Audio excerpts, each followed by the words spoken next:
할렐루야. 5월 23일 목요일 아까베 시간이 찾아왔습니다. 오늘 함께 사도행전 10장 17절로 33절까지의 말씀을 가지고 다 하나님 앞에 있나이다 라는 제목하에 은혜 나누기 원합니다. 제가 올 한해 2024년도 고등부의 표어로 삼은 말씀이 바로 오늘 33절의 하반절 말씀인데요. 오늘 나눌 말씀의 제목이기도 합니다. 제가 한번 읽고 시작하겠습니다. 이제 우리는 주께서 당신에게 명하신 모든 것을 듣고자 하여 다 하나님 앞에 있나이다.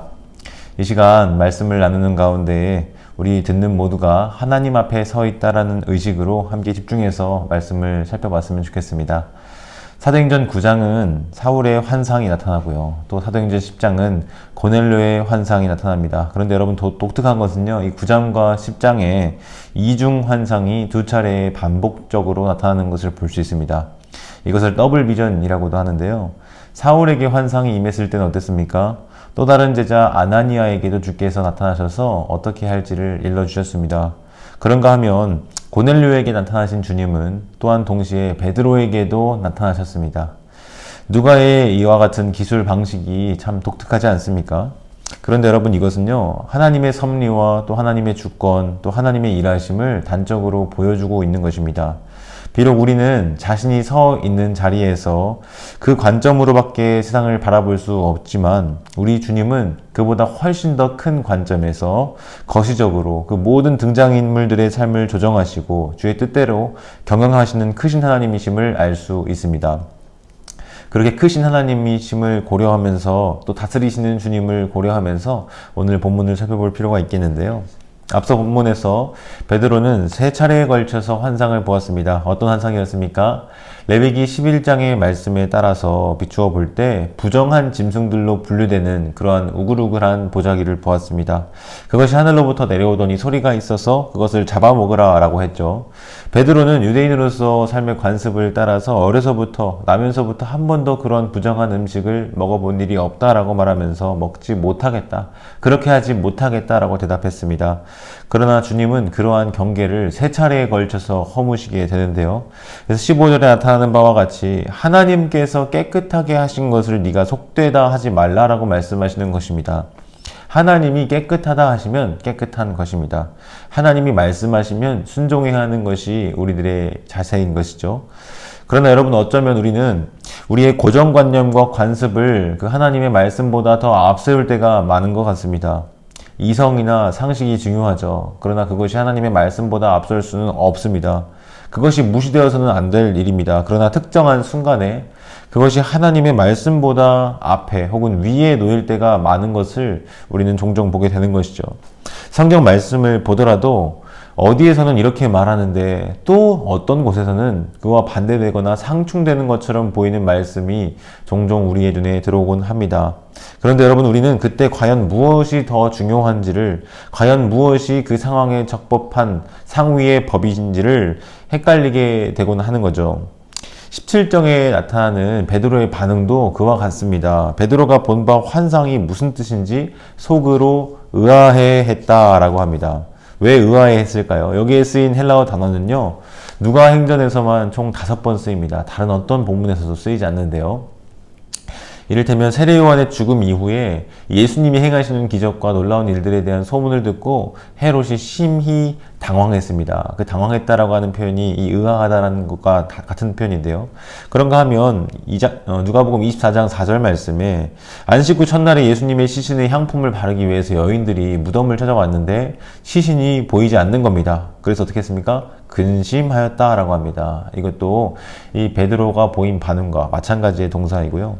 그런가 하면 사도행전 2장 12절에 오순절 성령 강림 사건 당시에 예루살렘에 모인 수많은 사람들이 보인 반응도 그렇습니다. 성령이 충만하여 하나님의 큰일 말함을 각 나라 방언으로 듣고 했는데 그때 그 소리를 듣고 놀라고 당황했습니다. 이때 당황하다라는 표현이 이 베드로의 의아하다는 것과 마찬가지고요. 그런가 하면 사도행전 5장 24절에 성전 맡은 자들과 제사장들이 사도들이 그 복음 전하는 것을 싫어하여 감옥에 가두었거든요. 그런데 그들을 찾아오라고 하니까 그 옥에 없다는 이야기를 전해 듣고는 이 일이 어찌 될까 하며 의아해했던 그런 장면에서도 같은 단어가 사용이 되었습니다. 그러니까 베드로가 보자기 환상의 체험 이후에 근심하고 의혹하고 의아하고 당황했다라고 하는 것을 알 수 있죠. 이 시제가 미완료 과거로 쓰였는데요. 잠깐 갸우뚱하고 그치는 것이 아니라 계속해서 그 생각으로 고민하고 또 고민했음을 보여주고 있다고 볼 수 있습니다. 19절에서도 그러한 베드로의 모습을 연달아 보여주고 있는데요. 베드로가 그 환상에 대하여 생각할 때에 현재 시제로요. 고민하고 또 생각하고 있습니다. 대체 무슨 뜻일까 하고 말입니다.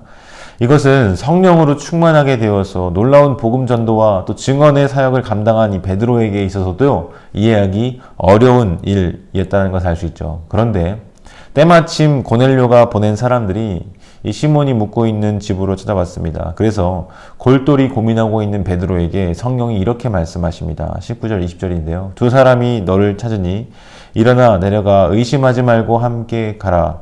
내가 그들을 보내었느니라 하시니. 여러분, 결국은 성령께서 조명하시고 말씀해 주십니다. 사랑하는 성도 여러분, 깨달음은 우리 안에서부터 주어지는 것이 아닙니다. 내가 깊이 파고들어서 묵상하고 또 생각한다고 해서 어떤 뾰족한 답이 얻어지는 게 아닙니다. 성령께서 깨닫게 하시는 것입니다.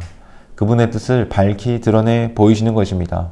아무리 우리가 고민하고 또 고민하며 생각하고 또 생각한다고 해도 풀리지 않는 그런 문제와 어려움들이 우리 인생 속에서 자주 있곤 하죠. 그러나 오늘 말씀을 통해서 발견할 수 있는 사실은 결국은 주께서 그 뜻을 깨닫게 하시고 그 일을 통해서 무언가를 드러내 보이신다라고 하는 것입니다. 이 사실을 믿고 주님을 의지하며 주의 깨닫게 하시는 은혜를 구할 수 있는 여러분 되기를 바랍니다. 지금 베드로의 경우에는 이 고넬료가 보낸 사람들을 만나서 무슨 일로 자신을 찾아왔는지를 묻죠.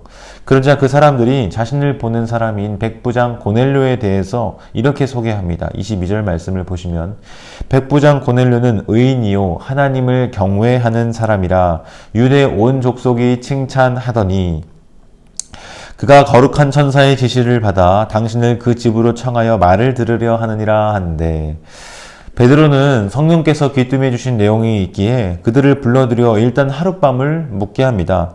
먼 거리를 아마 왔을 터이고 당장은 떠나기 어려운 밤 시간이 되었기 때문이죠. 그래서 이튿날에 일어나 성령의 지시에 순종하여 그들을 따라갔습니다. 그리고 그 다음날 가이사랴에 도착하게 되었습니다. 가보니까 고넬료는 어떻게 있습니까? 그의 친척 또 그의 가까운 친구들까지도 그 집에 모아서 베드로가 오기를 기다리고 있었다라고 합니다. 여기서 여러분 우리는 무엇을 발견할 수 있습니까?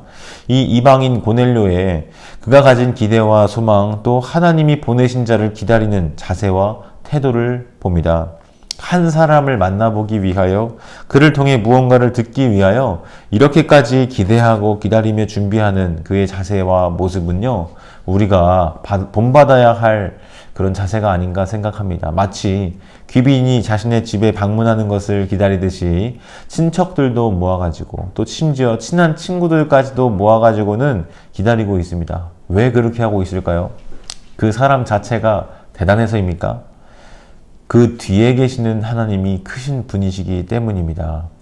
여러분 이어지는 행동들은요 베드로를 맞이하는 고넬료의 태도를 더욱더 잘 보여주는데요. 25절을 보니까 마침 베드로가 들어올 때에 고넬료가 맞아 발 앞에 엎드려 절하니 라고 되어 있습니다. 어떻게 했답니까? 발 앞에 엎드려 절했다. 여러분 사람 앞에 굳이 절할 것까지 있습니까? 이것은 마치 신하가 왕을 영접하며 맞이하는 것과 다름이 없죠. 또한 마치 신에게 제사를 드리는 예배자처럼 그렇게 엎드려 전하는 모습을 볼 수 있습니다. 이것을 눈치라도 챈 듯이 베드로는 그를 일으켜 세우면서 이렇게 말하죠. 26절을 보면 일어서라. 나도 사람이다.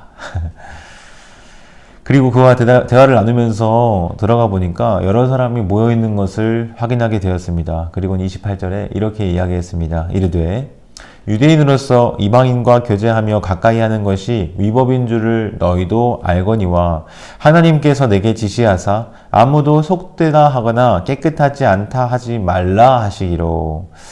여러분 유대인들이 정결 규례에 따라서 부정한 자들로 분류되는 이방인들과 교류하지 않는 것, 그들과 한 집에 머무르거나 한 식탁에서 교제하지 않는 것은 그 당시 사람들 모두가 아는 사실이었습니다.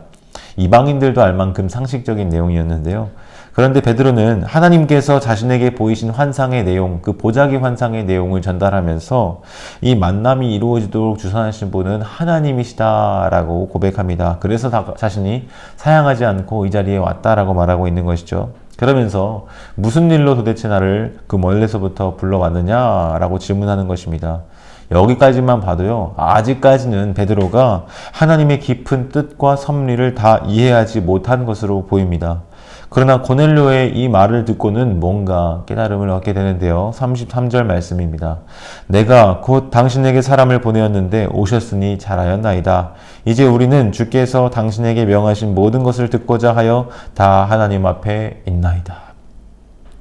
자신이 제9시 기도 시간, 제3시 자기 기도 시간에 기도하고 있을 때 발견했던 그 천사의 환상을 이야기하면서 지금까지 자신을 초대하게 된 그런 연유, 경위를 다 소개하게 됩니다. 그러면서 자, 이제는 우리가 주께서 당신에게 명하신 모든 것을 듣고자 하여 하나님 앞에 있다라고 말하고 있는 것이죠. 이것은 하나님의 말씀을 듣고자 하는 그의 백성의 순종의 자세입니다. 우리가 오늘 말씀 앞에 취해야 할 반응인 줄 믿습니다. 이제 우리는 주께서 당신에게 명하신 모든 것을 듣고자 하여 다 하나님 앞에 있나이다. 사랑하는 성도 여러분, 이와 같은 마음 자세가 우리 가운데 회복되기를 소망합니다. 다 하나님 앞에 있나이다.